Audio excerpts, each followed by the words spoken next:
What is up, ladies and gentlemen? Welcome to the video. Today is a very big day for ESO. As many of you guys I'm sure know by now, the game officially launches today. Even though you've seen a lot of coverage on it for the last 5 days, the game officially goes live for everyone today. So not just people that did the big pre-order like myself, where you pre-ordered the Imperial Edition. So yes, I've been in the game for 5 days and I've been playing it a lot and I've been doing videos on it. But for everyone who didn't do the big pre-order, maybe they just pre-ordered the game, or maybe they were waiting to see if the game was any good, well, you guys can go ahead and pick it up today and jump in. So what I'm going to be doing in this video is doing a top 5 tip video, and this is a video that really works for anybody who is just now getting started in the game, just some basic information. So first off, let's go ahead and dive in here and make this video not too long with rambling. So first thing is picking your race/class. What I would recommend you do for this is jump on ESOhead.com. They're one of the best sources right now for building a class early on, so you can go ahead and see what you can end up doing late game for your build. So don't go into the game and say, hey,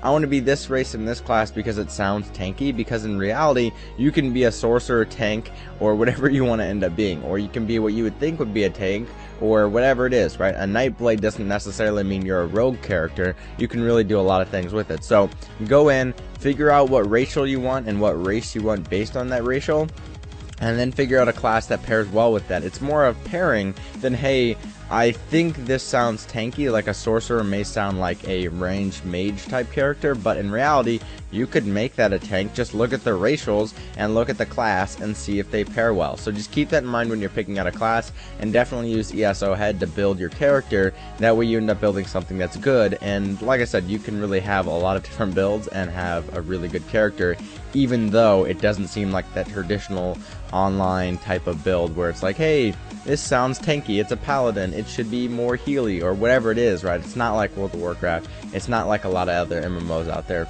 You really can do whatever you want. The next big recommendation I have for you is play through the story, because in reality, if you're starting today, you're not going to be that first person to end game, right? There are already people at level 50, so they're working on getting their way to veteran rank 10. If you don't know how the ranking system works or how your levels work, you get to level 50, that's the quote max level, but then you have 10 more levels of veteran rank content, which is veteran rank 1 through 10. As soon as you get to level 50, you jump to veteran rank 1, and then you get your other 9 veteran ranks, which take a long time to get. The estimated times I've been hearing is between 200 and 400 hours, depending on how quickly you play through the game, what your skill level is in MMOs, if you listen to the entirety of the story, which I recommend you do. So like I said, if you're going to be playing for 200 hours, why not put in 300 hours and enjoy the story if it's going to be so much time? It's not like you're cutting your time in half. It's not like it's doing much for you because you're already spending so much time. So why not listen to the incredible story? Also, no, it's not like other MMOs in the sense that the story is voice acted all the way through from beginning to end, so you don't have to sit there and read dialogue boxes or anything like that. You just listen to the story and it works out really well. So I would recommend that. It's very, very similar to any other game that would have a story mode, so don't think just because it's an MMO the story is going to be lacking, because truly the story is good from what I've heard. So moving on, the next big thing I would recommend is that you collect everything, whether it be ores, plants, timber, whatever you see, collect it and at least sell it, just because money is so hard to get in the beginning of the game, and you're going to be looking to get a mount, especially the high level mount, right away. So don't worry so much about the low level mounts. If you didn't pre-order and you don't have the white horse, don't worry about that too much. Work your way for that higher level mount, because you instantly get a 10% speed increase, and then you can continue building on from there. So keep that in mind. Make sure you're collecting everything. Make sure you're always looking around. Another big thing to make sure you collect is sky shards, because they're annoying to come back and get, although online you can find locations, I believe it's on ESO Head as well, for all the sky shards. So if you're leveling and you're like, oh, I wonder if there's a sky shard here, you can always pull up ESO Head and or wherever it's at, just do a Google search for sky shards. All the locations are public online. Worst case, you miss them and you come back, but it is a lot easier to just get them while you're there, so you don't have to worry about them late game, and you don't have to worry about your character not being as powerful as others just because you weren't collecting sky shards. Another big thing that I've kind of been lacking on and kind of slacked on a little bit in the beginning of the game, which made my character a little bit weaker and overall made the questing experience a little bit harder, was actually crafting your own gear. Make sure you're doing this early. Make sure you're crafting your gear. This will help you early game. Make sure you have a strong character, and it will increase your levels and things like blacksmithing.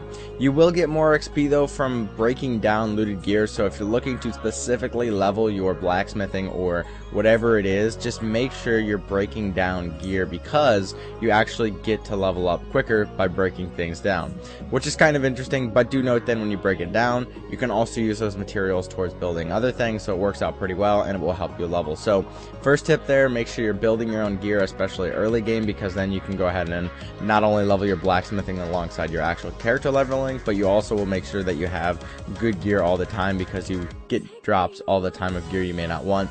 Maybe you're running with 5 light armor or 2 medium or whatever it is, right? And you really need heavy, but you can't find it because the drops aren't good.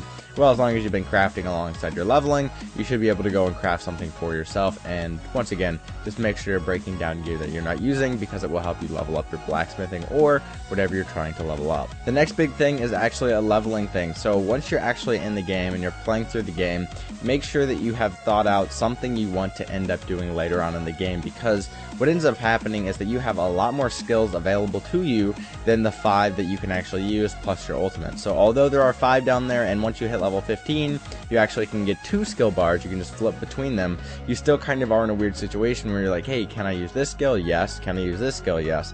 Which one should I use, because I only am going to get points in one skill line? So just make sure you're actually focusing on something. Although it's okay to kind of diversify a little bit, you don't want to diversify across everything and have a character in in-game that's okay at most things and not amazing at anything, because you need to be amazing at something to be able to really fit well in a team or in dungeons or whatever you're trying to do. So just make sure you're thinking a little bit ahead. Like I said, it's not terrible to diversify somewhat, but you just need to have something in mind where you're not randomly throwing skills in the skill tree, and then you get towards the end game and you're like, hey, what can I use? Oh, whoops, I never put anything in the skill tree in my skill bar, and I have 0 points in this, but I wanted to do this the whole game. So just make sure you're paying attention to that. And that's really it. That's my 5 tips for ESO new players. I hope you guys enjoyed the video. If you found it helpful, I'd love to hear about it in the comments below. I'd also love to hear what level of you are you currently in ESO. That'd be something interesting to hear, because I know leveling is a little bit slow. Expect about 1 hour per level. So yes, it is a little bit slow. You might as well enjoy the story. Like I said, it is a great story. So thanks guys for watching. If you did enjoy this, please subscribe. We will have more ESO stuff coming very soon. Thanks again for watching, and I'll catch you guys in the next one. Till then, peace.